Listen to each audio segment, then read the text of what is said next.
of the movie Scoob, and I'm gonna teach you how to draw Scooby-Doo. We're in. Scooby-Doo is not an easy character to draw. He's got a lot of different shapes and he's pretty complicated, so it takes a lot of practice and it takes a lot of time to draw him right. Good point. But let me take you through the way I do it, and then you could do it your own way.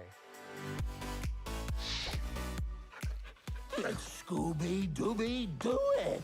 The first thing I like to do when I'm drawing Scooby-Doo is I like to start really simply and just kind of get the basic shapes down. This is just kind of a basic shape of where Scooby's head could be. And then this here kind of is his neck. So let's draw here, like this is kind of his head. This circles his head and it attaches to a neck. And then let's imagine his collar is gonna wind up being down here somewhere.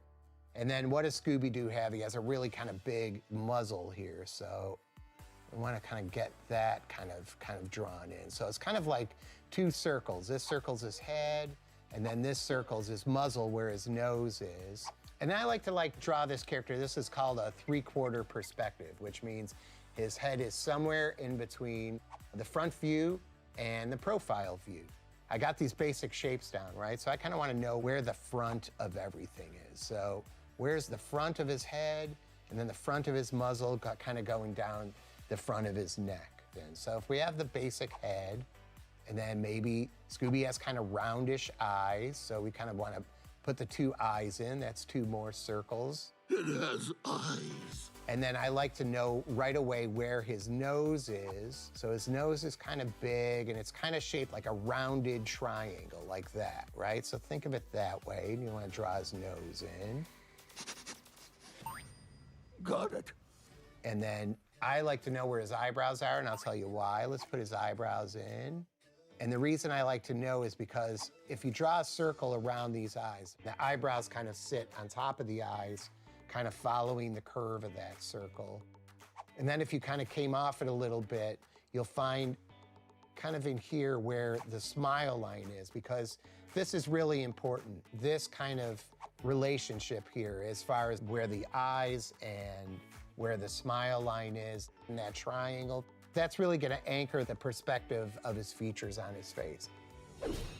Whoa, awesome. And I know this sounds kind of complicated, but just do it your own way and practice. Now Scooby, on his smile line, there's actually two shapes. A shape that kind of comes down like this, and then another smaller shape that connects to it, right? And then kind of figure out where his smile's pretty simple, right? Just a kind of a curved line. And then Scooby's got a big bottom lip. You want to get that in there. And then he's got a chin. Scooby's chin is kind of soft. You want to kind of put that chin at the bottom somehow and drop the tongue in there. So now look what happened. I got this far and I don't really like where his neck is, so I kind of want to push it around a little bit. You got to play around with it and feel it out a little bit. That's all right.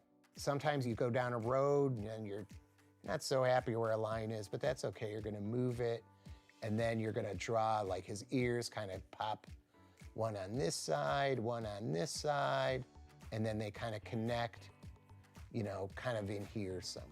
So that's kind of looking pretty close to Scooby-Doo.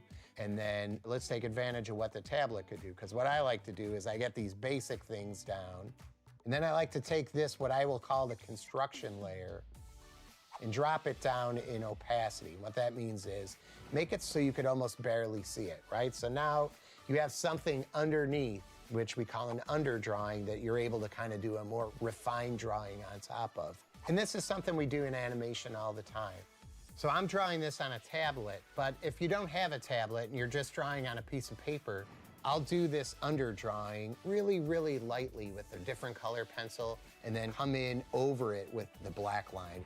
So now that we have this, let me show you how we do kind of a more finished drawing. I like to start with the eyes, because the eyes are the window to the soul, so I want to know where his eyes are. And it's okay to erase, and it's okay to change things. If I could kind of start to see his eyes, now I kind of start to see Scooby, and I know where he's at. Now, one thing that I'm gonna change a little bit already is there is something called asymmetry. And what that means is things are a little more interesting when they're skewed a little bit and when the proportions are off a little bit. Sometimes we're always trying to draw things in perfect proportions, but really it's the imperfections that provide characters. And Scooby-Doo was designed by a guy named Iwo Takamoto. He designed all the Scooby characters, and when he designed Scooby-Doo, he went and got himself a book that described what a champion Great Dane looks like. And then he went and he broke all those rules when he made Scooby-Doo. Cool. Because he wanted Scooby-Doo to be charming and appealing, but not perfect. Scooby-Doo's not a perfect dog. He's got a lot of imperfections, and we like Scooby because of his imperfections. See how the eyebrows don't do this, right? Because that's boring. You want to make them a little asymmetrical, a little imperfect. One of Scooby's imperfections, too, is that he has, on the bridge of his nose, he has a bump, right? A champion Great Dane, they have very straight lines, but Scooby doesn't have straight lines. Scooby-Doo has a big bump on the top of his nose. And his nose is really big. And so let's rough his nose in a little bit more, maybe erase a little bit. See if you don't it's okay to erase. I like erasing, right? Big nose. You almost can't draw it too big. Oh, Finished? ow, yes. And then there's his mouth. It's got this big kind of floppy piece of skin there. Scooby's got a soft face, and that's important. So you want to show that's kind of heavy, that weight is dragging down, right? You can feel the weight, the gravity pull those shapes down.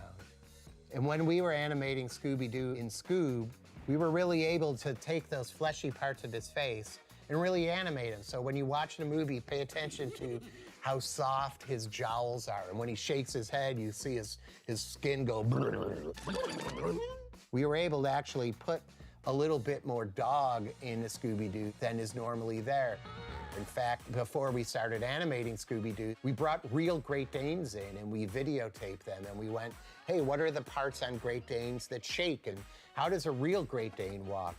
And now Scooby isn't animated like a real Great Dane, he's a cartoon Great Dane, but you gotta know the rules before you break them. You wanna get that bottom lip and drop the tongue in there. See, now I don't like where I put that tongue, so I'm gonna get rid of it and I'm gonna do it again. That shows a little more dimension and depth. You push that tongue back inside his mouth. And I was talking before about soft parts of Scooby-Doo, and one important soft part is his chin. It's got a lot of jiggle to it. It's not a big, strong, heroic chin. He's got a soft chin because he's a soft guy. What does he know? So now we're gonna go in, we're gonna put the back of his head in. Does this make my ears look big? Scooby-Doo's ears are really important. Show a lot of his character. When Scooby is scared, his ears come down. When he's really alert, his ears could kind of come up.